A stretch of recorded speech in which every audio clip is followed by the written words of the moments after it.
You're in a manager's role. Now it's important for you to understand where it's necessary for you to be very clear in your communications. Specifically when you're discussing organizational charts, roles and responsibilities, that's one place where you do not want any confusion. You want to be sure the person that you're communicating with understands their role in the organization. You want them to understand their levels of decision making. You need to be specific. You need to articulate it face to face. You need to write it in a communication, so it should be formal. Another place where you want to be sure that you're clear, it's when you're giving financial results. You do not want to be wishy-washy around financial results. If you're giving a number to somebody, a deliverable, an answer, other people will start making decisions based on that information that you've provided. So you want to be sure that you are very specific, pay close attention to the details when giving financial results. It might be as important as giving financial results in a publicly traded company. The market might react, investors might react, so you want to be sure that it's accurate. Another piece is around time management. When it comes to time management, it's very important that you are specific. People need to know exactly what you mean. I'm going to give you an example as a parent, and then we're going to move into the business world. As a parent, if you tell a child, you need to be home at 9 o'clock, it's curfew. And then they come home at 9:10 and you don't say anything. They come home at 9:20 and you don't say anything. Well, 9 o'clock doesn't mean 9 o'clock anymore. It means some other time until you actually say it. So you want to be sure as a manager that you are being specific. If you're establishing a deadline, you want to be clear about that deadline. I need this report by Friday at 2 o'clock. Friday at 2 o'clock comes, you want to be sure that you're following up, that the report is in fact received. People need that level of detail and you to be specific as a manager. Being clear in your communication in terms of your expectation will help others to be successful, and you in the end will be successful. As a manager in a company, your style of communication, your success in communicating effectively helps to drive the corporate culture. That corporate culture will be determined based on your style of communication and how effective you are.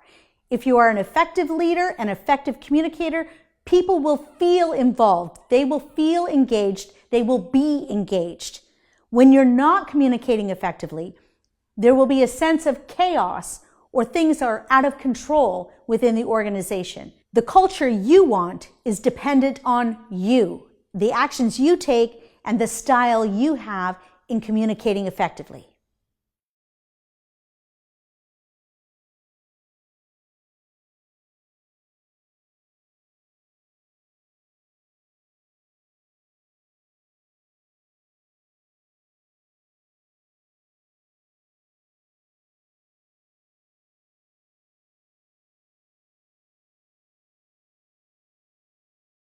As a leader, you own the responsibility of communication. Think about different situations, whether it's a crisis moment, an announcement. You want to be the one that's handling the communication. It's not okay in some situations to delegate the responsibility of communication. Think back to 9/11, when the mayor of the city of New York addressed the public. Did he own the communication as a leader of that community? Absolutely. Could you imagine how the public would have responded if he delegated that to a press secretary or a public relations advisor? If he delegated that responsibility, would the city have reacted in the same way in a time of crisis? Probably not. There is an expectation that leaders own that responsibility for corporate communications. In some cases, it doesn't have to be the leader. In some cases, it may be appropriate to delegate a communication or a message. You might want to provide the information from several different sources, starting with the leader, moving to a manager, moving to a team lead, moving to individual contributors. within the organization. You need to choose the right channels, the right vehicles, and important, the right person to deliver the message you're trying to deliver.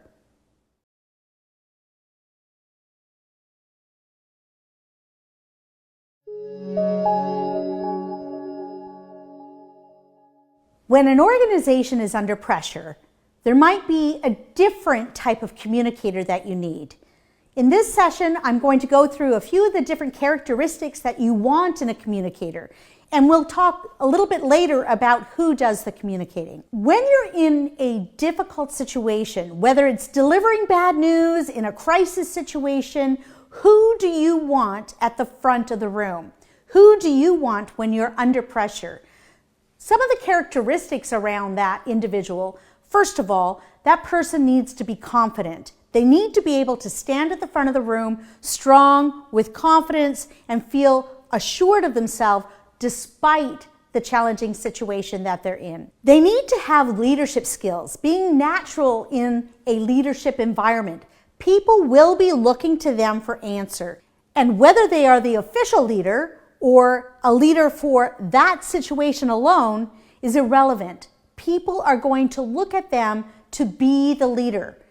So you want to be sure that that person represents leadership. You also want that person to be relational. They have to get along with people. People will want to connect with them. You want to be sure that they have that rapport, that attraction, natural attraction that people have for individuals who are able to relate to others. They need some economic sense. What does this mean? If they start getting asked questions around the business, around what could happen, different scenarios, you want to be sure that whoever is speaking on your behalf understands the subject matter that is taking place, understands the risks, and understands that the message that they're going to communicate can have an economic impact on the business depending on how that information is being received. Finally, you want them to be professional.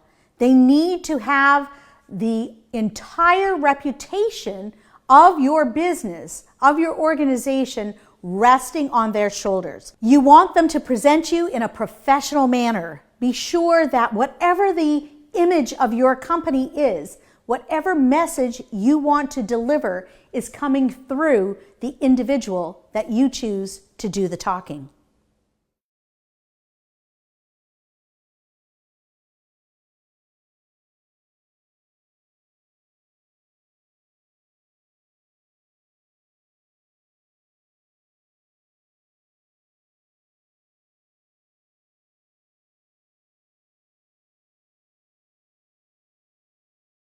When a company is under crisis or under pressure, who takes charge?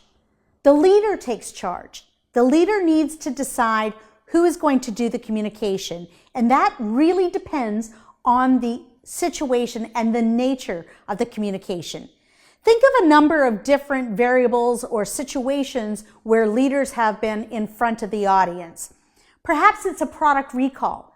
If it's a simple product recall and it's a product that would not cause any harm to life, perhaps a communications person or a quality manager might do the communication. If the product is not a risk to life and the recall is not going to cause a risk to human life, you may have a quality manager doing the communication.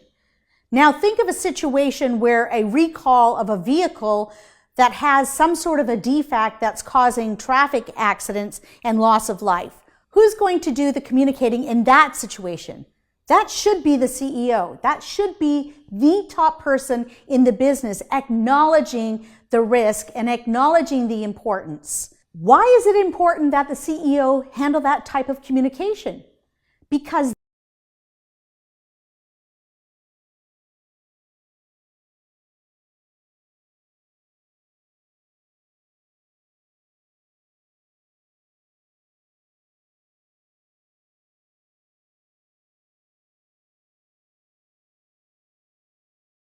they represent the company. They are the image, the face of the company.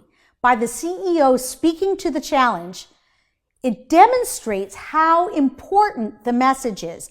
to the general public, making sure that they own the problem. They acknowledge the problem. They are going to take the lead in solving and ensuring the public's safety by solving the problem. In a situation where there's a natural disaster, the CEO might delegate the responsibility. In most companies of medium or large size, a crisis management team or communications team would be put in place where a designated individual would handle the communication.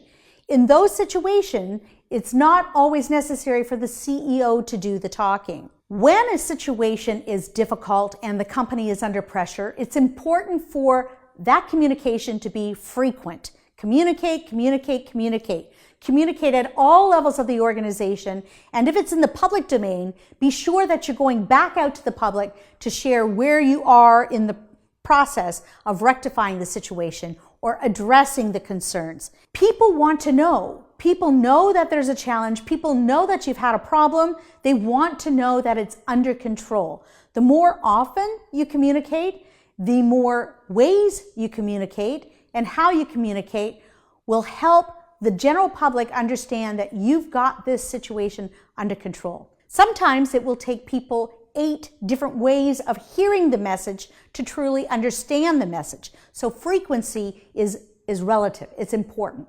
How can you take a crisis situation and turn it into a positive result? When I think about disasters, whether they're natural disasters or bad situations that have happened within companies, how can you turn those situations around and create a positive image for your company?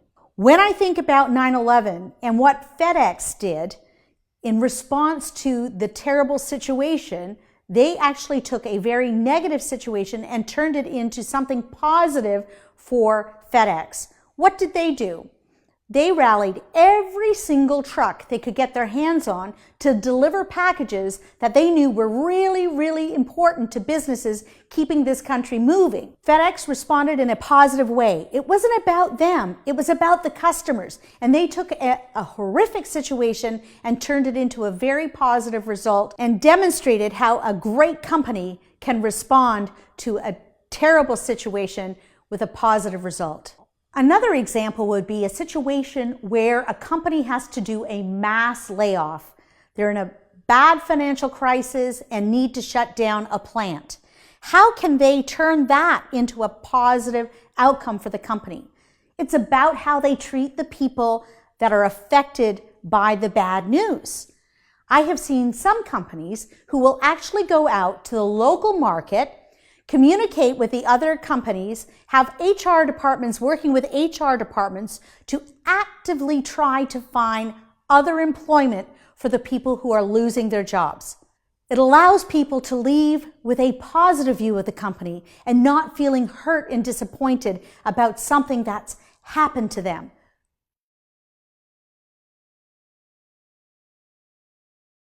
How do you deal with the skeptic? What happens when you're in a situation where you're persuading an audience or presenting to an audience, or even in a small room where those that are listening to you are doubting you before you even start? One of the techniques is to put yourself in the position of the expert. You must have that level of confidence and feel comfortable that you are, in fact, the expert on the subject. This is not about you promoting you. Wherever possible, I would strongly encourage somebody else to introduce you and share who you are and build your credibility as the expert before you start the conversation or communication. This will put you in a stronger position, not seen as bragging or being arrogant about what you know or what you've earned and how you gained that credibility and expert knowledge, but allowing you to communicate at the level you need to communicate with and hopefully opening the minds of those in your audience. You want to deflect the possibility of the skeptic overtaking your message in that situation. Stay confident, be the expert, and keep moving it forward.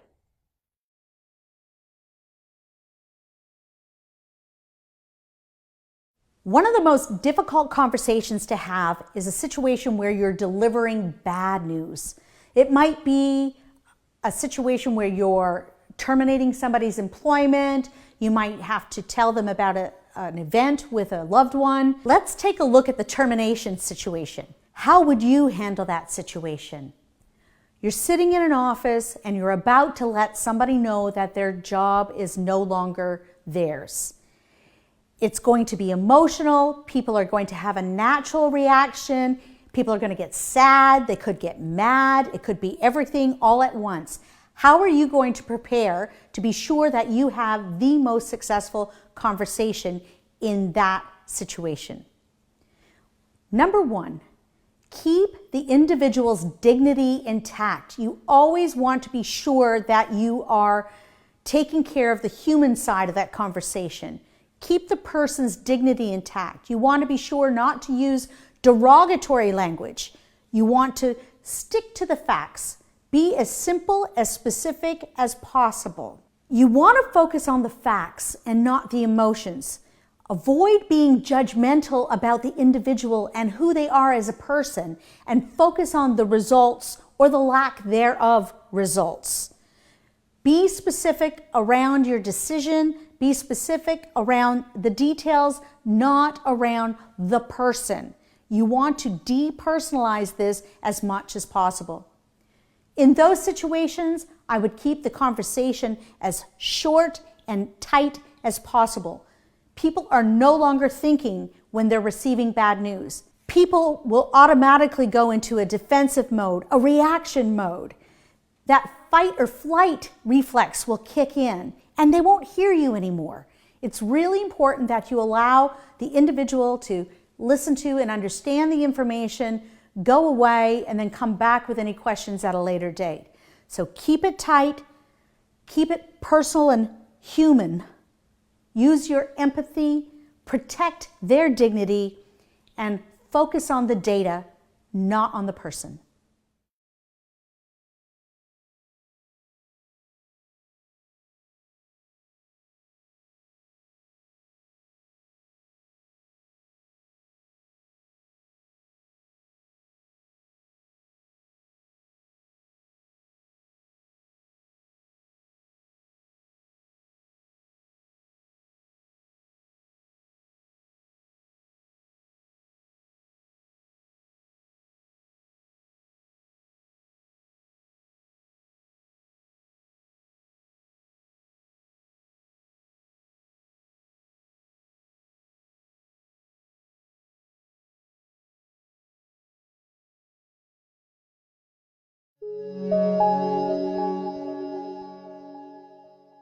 Given the scenarios in the attached PDF, what I'd like you to do is prepare a message and communicate that message to a receiving audience. For your benefit, I'd like you to record that message on your personal device. Watch it, review it, and reflect on what went well and what you could improve on.